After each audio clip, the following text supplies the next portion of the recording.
સરહદી વિસ્તારમાં આરોગ્ય સુવિધાનું સૂર્યોદય થરાદ ખાતે ₹54.16 કરોડના ખર્ચે નિર્માણ થશે 175 બેડની અત્યાધુનિક હોસ્પિટલ. વિધાનસભા અધ્યક્ષ શ્રી શંકરભાઈ ચૌધરી, આરોગ્ય મંત્રી શ્રી ઋષિકેશભાઈ પટેલના હસ્તે કરાયું નવીન ડિસ્ટ્રિક્ટ હોસ્પિટલનું ખાતમુહૂર્ત. નવીન ડિસ્ટ્રિક્ટ હોસ્પિટલના નિર્માણથી થરાદના જન મનની વાત આજે સાકાર થઈ રહી છે તેવું અધ્યક્ષ શ્રી શંકરભાઈ ચૌધરીનું બયાન. સરહદી આણંદ તાલુકા માટે નવીન ડિસ્ટ્રિક્ટ હોસ્પિટલ આરોગ્ય સંજીવની બનશે તેવું આરોગ્ય મંત્રી શ્રી ઋષિકેશભાઈ પટેલનું બયાન. સરહદી વિસ્તારમાં મોટા શહેર જેવા અત્યાધુનિક સ્વસ્થ સુવિધાઓ મળી રહે તે માટે થરાદની નવીન ડિસ્ટ્રિક્ટ હોસ્પિટલનું ખાતમુહૂર્ત અને ભૂમિપૂજન ગુજરાત વિધાનસભા અધ્યક્ષ શ્રી શંકરભાઈ ચૌધરી અને આરોગ્ય મંત્રી ઋષિકેશભાઈ પટેલના વરદ હસ્તે કરવામાં આવ્યું. અંદાજિત ₹54.16 કરોડના ખર્ચે સરહદી વિસ્તારમાં નિર્માણ થનારી આ હોસ્પિટલ આ વિસ્તારના લોકો માટે આધુનિક આરોગ્યની સુવિધા પૂરી પાડશે. જેના ખાતમુહૂર્ત પ્રસંગે મોટી સંખ્યામાં સરહદી વિસ્તારના આગેવાન તેમજ સ્થાનિક લોકો જોડાયા હતા.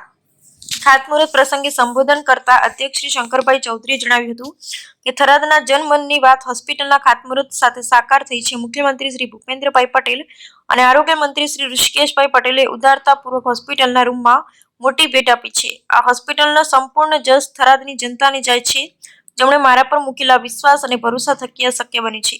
આ વિસ્તારના ગરીબમાં ગરીબ લોકોને પણ આરોગ્યની મુશ્કેલીઓ સમય તકલીફ ન પડે તે માટે તમામ બાબતોનું ધ્યાન રાખી હોસ્પિટલની રૂપરેખા તૈયાર કરાઈ છે. આ હોસ્પિટલમાં MRI, CT સ્કેન સહિતની સુવિધા ઊભી થશે. આપણી આ હોસ્પિટલનું આજે ખાતમુહૂર્ત થયું છે, જેની કામગીરીના 2 વર્ષ પૂરા થશે. આપણા વડાપ્રધાન નરેન્દ્રભાઈ મોદી સતત બનાસવાસીઓની ચિંતા કરી આપણને પાણીથી લઈ આરોગ્યની સુવિધા આપી, જે માટે આપણે એમના ઋણી છીએ. આરોગ્ય મંત્રી શ્રી ઋષિકેશભાઈ પટેલે હોસ્પિટલના ખાતમુહૂર્ત પ્રસંગે રાજ્યની સાથે બનાસકાંઠા જિલ્લામાં વધી આરોગ્ય સુવિધા અંગે વિગતો રજૂ કરી હતી. જેમાં તેમણે જણાવ્યું હતું કે થરાદમાં નિર્માણ થનારી આ હોસ્પિટલ સરહદી આણંદ તાલુકા અને પડોશી રાજસ્થાન રાજ્ય માટે આરોગ્ય સુવિધાની સંજીવની પુરવાર થશે. સમગ્ર હોસ્પિટલની તમામ બાબતોમાં અધ્યક્ષ શ્રી શંકરભાઈ ચૌધરીએ માર્ગદર્શન કર્યું છે.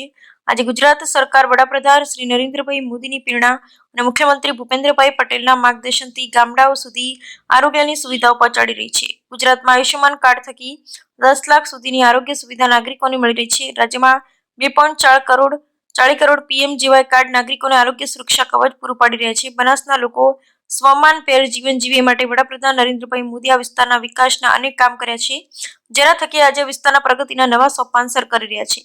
સંસદ શ્રી પરબતભાઈ પટેલે પહેલું શુભ તે જાતિ નડ્યા એક કહેવત ટાંકીને જણાવ્યું હતું કે સરહદી વિસ્તારમાં નિર્માણધીન અત્યાધુનિક હોસ્પિટલ આ વિસ્તારના લોકો માટે આશીર્વાદરૂપ બનશે.